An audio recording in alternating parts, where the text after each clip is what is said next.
Agrofloresta é vida, né? Agrofloresta é tudo.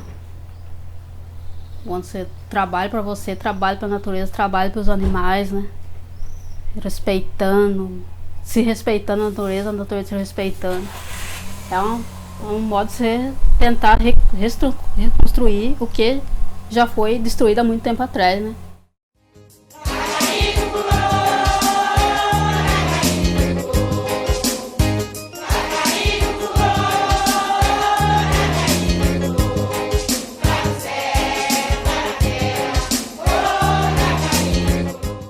O Vale do Ribeira é uma região que é coberta de Mata Atlântica, que tem uma sociobiodiversidade imensa, graças às pessoas que vivem lá. As comunidades quilombolas, indígenas, caiçaras, as agricultoras e os agricultores que vivem ali. E também é rica em muita experimentação, assim, desde a agrofloresta até o resgate e a troca de sementes.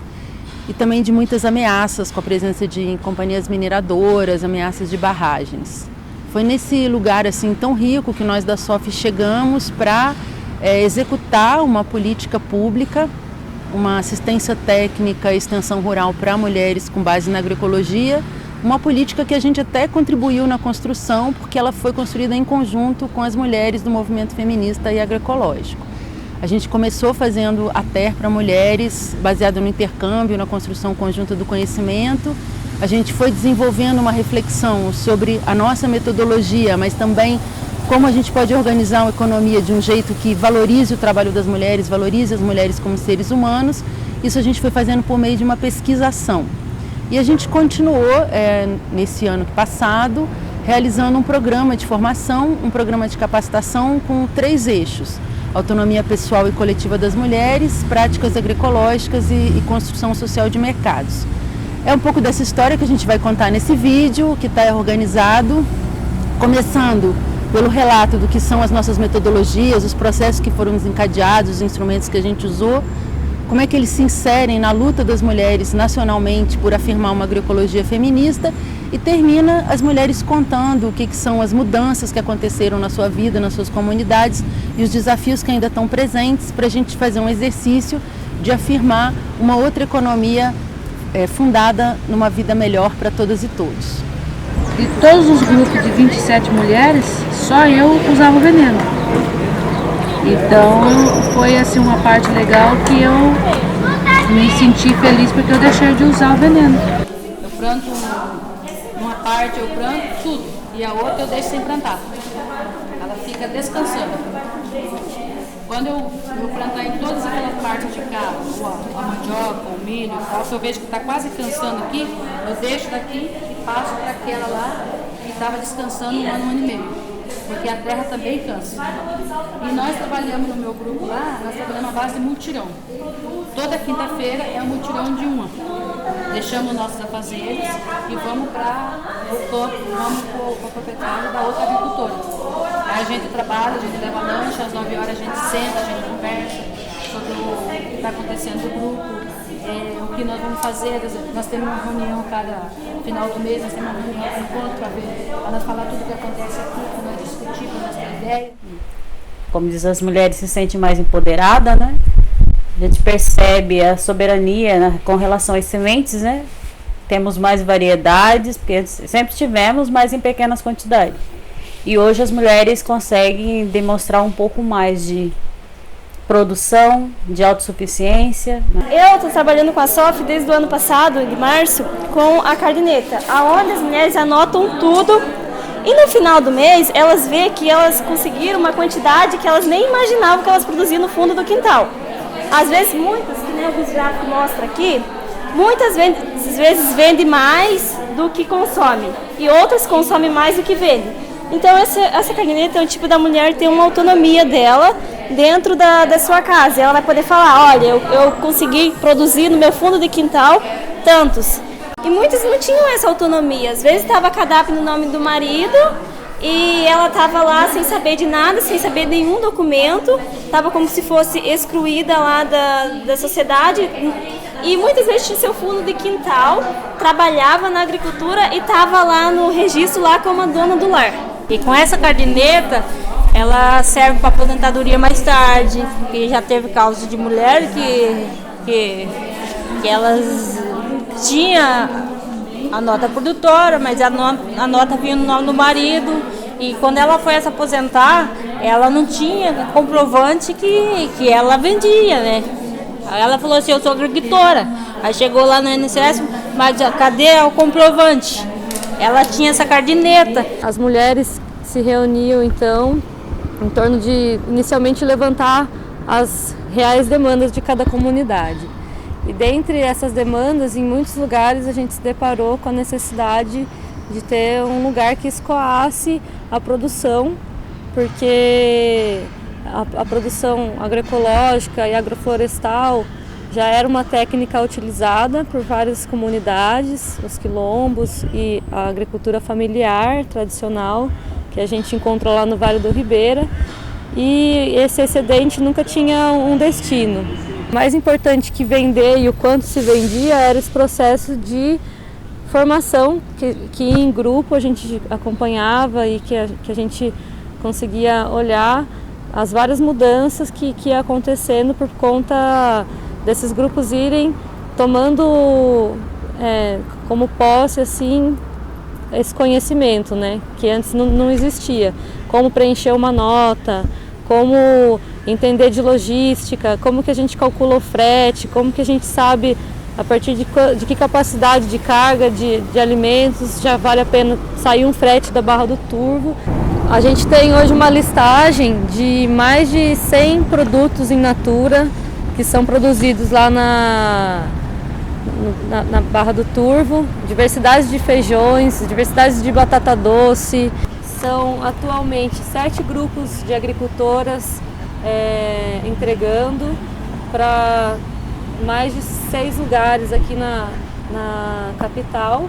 No caso, eu me localizo no bairro Indaiatuba, que é um trecho 22 quilômetros até Barra do Turvo, que é aqui onde se encontra o grupo das Margaridas. A gente tem o Córrego do Franco, aqui é o centro da cidade. Daí essa estradinha que vem até a BR-116, a Régis Bittencourt, a gente tem aqui Terra Seca também, que é um grupo, Cedro. Aqui na BR-116, sentido Curitiba, a gente tem um grupo Rio Vermelho, que é as que faz as mudas, que tem também mercadoria em geral também para vender, vários tipos de mercadoria, trabalha muito com mudas. Seguindo a BR-116, Régis Bittencourt, a gente tem a Bela Vista, de Bela Vista a gente vem até Paricaruçu, que é da nossa colega Jona, do Mel, né? Daí aqui esse trajeto aqui, ó, a gente mudou para essa lista aqui para ficar mais identificado, né? Que é aqui Barra do Turvo, até a BR-116, aí segue Cajati, Jacupiranga, Registro, Iguape, até a Rodonel, que é aqui em São Paulo. Nós temos muito obstáculo para chegar a mercadoria até o ponto. A gente colhe nas roças, no caso, para vir até o ponto de entrega onde o carro pega. Muitas vezes a gente traz nas costas, traz a cavalo, né, para chegar até o ponto que o carro pequeno pega, para poder passar para o caminhão que se localiza aqui em Barra do Turvo, para poder vir até São Paulo. Às vezes a gente começa a colocar 4 horas os produtos na estrada, e às vezes vai até 7 horas, escurece nós lá, sabe? E daí, como o grupo é bastante mulher, e às vezes os produtos nem eram bastante que estavam pedindo, aí alguma mulher do nosso grupo das Peroba saiu fora da comercialização. Achou que estava pouco. E isso para nós foi um ponto fraco, eu achei que sim, porque a gente não quer que pare, não.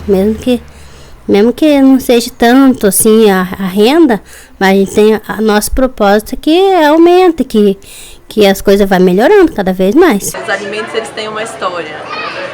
Alguém plantou, ele foi plantado de uma forma diferente por pessoas reais, que têm uma vida real.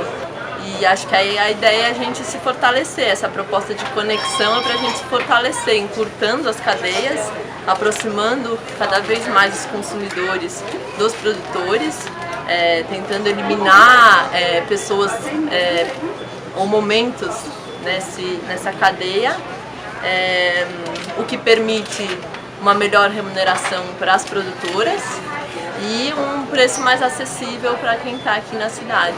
A gente tem uma interação, assim, onde os grupos de consumo vão para Barra do Turvo, conhecem a produção, conhecem os lotes, conhecem as famílias, as mulheres agricultoras e conhecem de onde vem o alimento, como que faz um melado, como que é todos os processos. Já tinha uma representação de mulheres há algum tempo e acabou esfriando todo mundo, cada um para um lado, né? Então a gente juntou essa brasa, a SOF veio dar aquele gás, animou toda a mulherada a estar se reunindo, a fazer os produtos orgânicos, eu pro lado da pesca com a matéria-prima, então ela veio com o fogo, né? Acender a brasa de cada uma que estava lá adormecida. O processo de auto-organização delas muito se dá através do que elas acabam trocando com outras mulheres de outros grupos,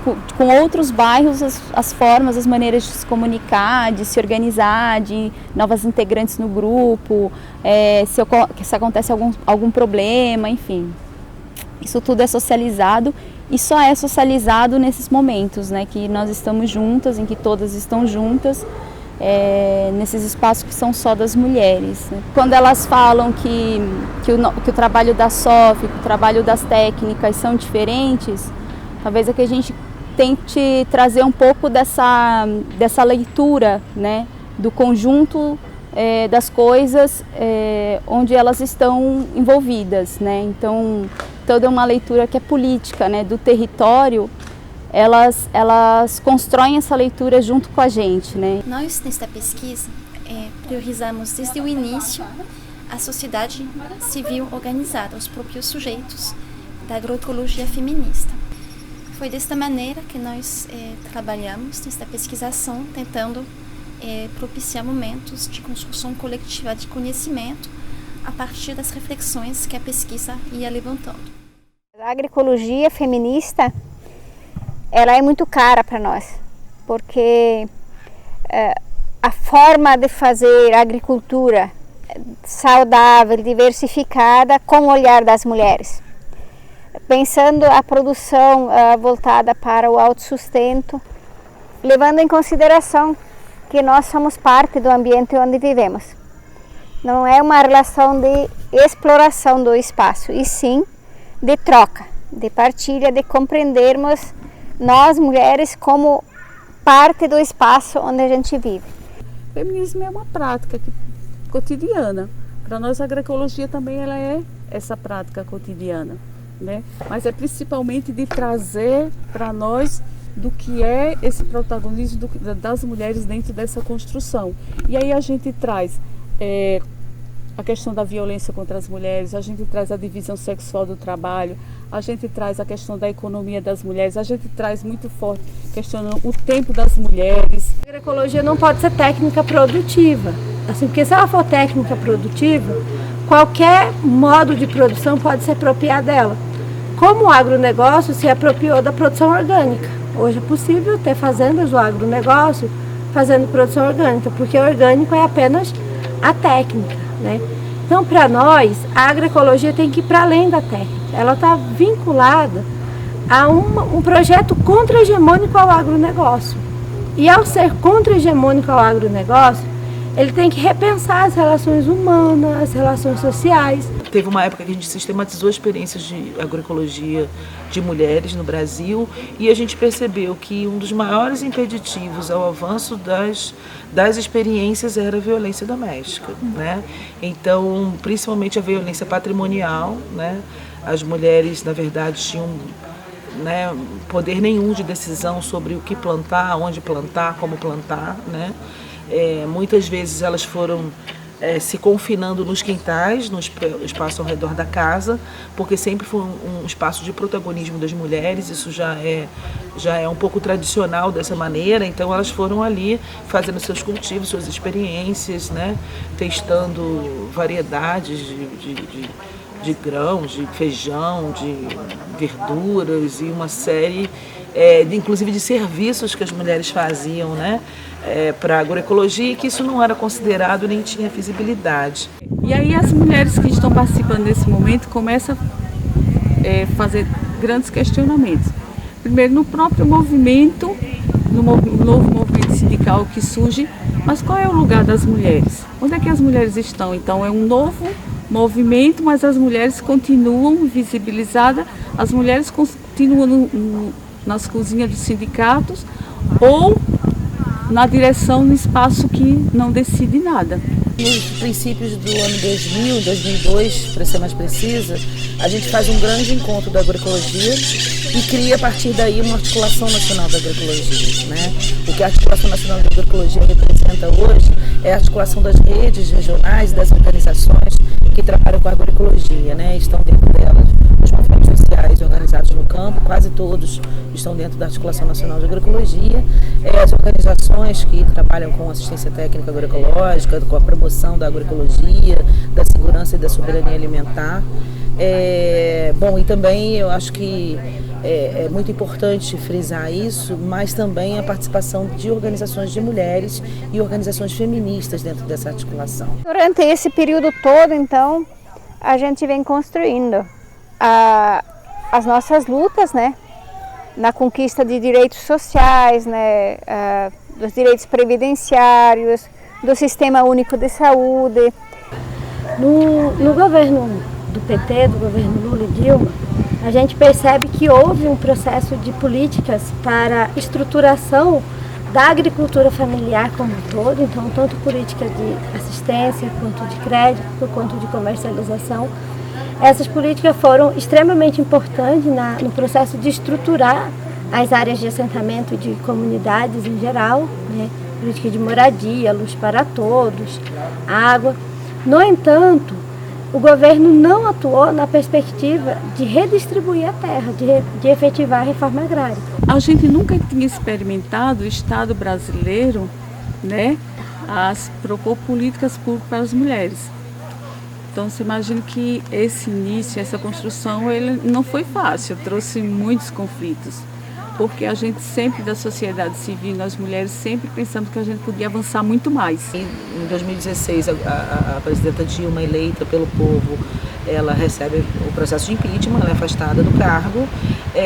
O vice-presidente assume, junto com todos os partidos de direita, com todo o sistema judiciário e a Polícia Federal, e cria uma certa crise na democracia no país, né?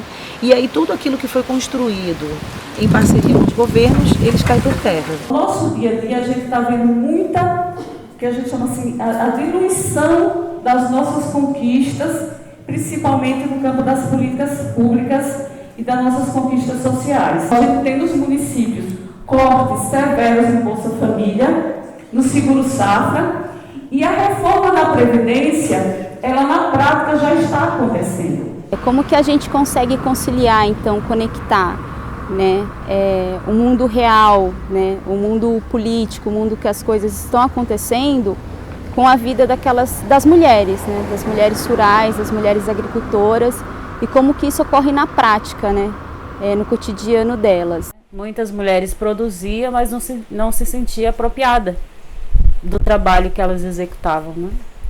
E hoje eu me sinto orgulhosa de ver que temos hoje, atualmente, são 4 mulheres presidentes de associação, né? Aqui nos quilombos, que sempre foi dominado pelos homens, né? Quando eu comecei aqui, eram 4 presidentes e uma mulher, né? Então o embate, o enfrentamento era muito grande. Porque tudo que eu falava, eles diziam não tá certo. Mas depois eles pegavam a minha fala e apresentavam como se fosse deles. Então chegou um momento que eu falei, chega, a minha fala é minha, né? Foi eu que falei isso. Então cria opinião própria e comece a falar por si só. E é desse jeito que eu falo para as mulheres, ó, tem que falar, fala. A gente fala para as mulheres, alguém de vocês quer ir viajar porque é muito legal, a gente aprende muita coisa, sabe? Essas viagens que a gente faz. E aí só quem, né, tem medo, e se não viaja, eu passo mal, não sei o quê. Eu falei, mas um dia vocês vão para você ver como é bom. A gente aprende muita coisa. Aprende, tem esse negócio de falar, né? Porque antigamente ia falar, mas a gente tá tudo suado, de medo, nervoso, né? E muitas vezes a gente tá desanimado também. Tem gente que desanima, claro. E a gente vai na viagem, a gente volta renovado, animado, já com outra ideia, com um monte de ideia para. Não é só um avanço que se a gente tem ou não tem um acesso a uma política pública, mas é o avanço da sua construção da sua identidade política enquanto sujeito político, enquanto cidadã, enquanto mulher. Acho que isso é o mais importante. As mulheres não tinham sequer identidade, não tinha documento, mas não tinha identidade. Maria, que era mulher de João, Maria, que é ajudante. E hoje a mulher diz assim, eu sou fulana de tal, sou trabalhadora rural, sou camponesa, sou assentada, sou quilombola. Então, ter uma identidade política, uma identidade de cidadã, eu acho que isso é uma coisa fantástica. Muitas mulheres dizem, eu não tenho nada, né? Eu não sabia nem como começar. Eu disse, eu tenho uma hortinha em casa, eu não tenho nada. De repente a gente viu que tinha inhame, tinha mandioca, tinha um monte de coisa em casa e a gente dizia que não tinha nada. A gente se descobriu, a gente se acordou. Mudou tudo. A nossa esperança, as dificuldades, a nossa liberdade, falar a verdade, das mulheres, né? A nossa liberdade. Porque tudo que nós ia fazer, amor, o bem, sei lá, o esposo, né? Eu preciso de uma quantia assim, uma quantia assada. Muitas das vezes é depender do marido, né? Depender do marido. Agora, eles já estão falando que eles que vão depender de nós, né? A gente já está emprestando. As mulheres se libertaram da dependência masculina, sabe? Aquele negócio do homem tá sempre provendo tudo. Então a mulher, ela está liberta hoje, ela sabe, está aprendendo a andar com as próprias pernas. Ela está aprendendo que ela pode ganhar, ela pode plantar, ela pode colher, ela pode vender, ela pode tudo. Ela pode tanto quanto o homem. Para nós é puxada por causa das crianças que vão na escola. Igual eu mesmo. Eu mexo com meus artesanatos. Tem comendo de artesanato. Nossa, para mim, eu se viro nos 30, porque no caso é tudo eu mesmo, né? Como todo mundo sabe, eu tenho 5 filhos, né? Então, para mim, conciliar mãe, agricultora e movimento é um desafio que eu sou apaixonada pela luta. Essa que é a verdade. Senão, não seria possível fazer. Né? Me encanta muito quando as mulheres, as filhas dessas mulheres e as nossas filhas, nos seus vários depoimentos dizem, eu tenho muito orgulho da minha mãe, eu quero ser igual a minha mãe. Isso por muito tempo as mulheres eram negadas a ter. Ninguém queria ser igual a sua mãe, igual a sua avó. E a minha menina, por exemplo, as duas, elas diziam pra mim, mãe, eu vou pegar 13 anos e sair desse lugar aqui não é vida. Depois que essas mulheres apareceram, elas falam, mãe, eu quero estar com você. Aí uma fala, mãe, eu quero viver na roça. A outra fala, eu não quero ir pra cidade não. Eu quero um lugar cheio de veneno. E tudo que a gente toma pro ar não tem cheiro, tudo esquisito. A gente gosta do sítio mesmo, a gente vai ficar no sítio, não quer ir embora de jeito nenhum.